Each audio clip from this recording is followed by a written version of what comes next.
தான மகிமையெல்லாம் நிறைய சொல்லப்பட்டிருக்கே. 10 கோதான சமவு ஹரவாகன விஷோத்சர்ஜன்.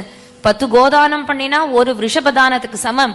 10 விஷபதானம் பண்ணினா ஒரு குதிரை தானத்துக்கு சமம். 10 குதிரைய தானம் பண்ணா ஒரு யானைய தானத்துக்கு பண்ண சமம். 10 யானைய தானம் பண்ணா ஒரு யாகம் பண்ணத்துக்கு சமம். 10 யாகம் பண்றதுக்கு சமம் ஒரே ஒரு ஹரிபக்தருக்கு தன்னோட பெண்ணை கன்னிகா தானமா பண்ணி கொடுக்கறதுக்கு சமம். அதோட நிறுத்தல தாசர் உகாபோகம். இது மேல சொல்றார், அப்படி 10 ஹரிபக்தர்களுக்கு 10 கன்னிகைகளை தானம் பண்றதுக்கு சமம் ஒரே ஒத்தன் தவிச்ச வாய்க்கு தண்ணி கொடுக்கறது. ஒத்தன் அம்மா தாகம்மா தாகம் அப்படின்னு சொல்லின்னு வந்தா அவனோட தவிச்ச வாய்க்கு தண்ணீர் கொடுக்கறது இவ்வளவு புண்ணியமா.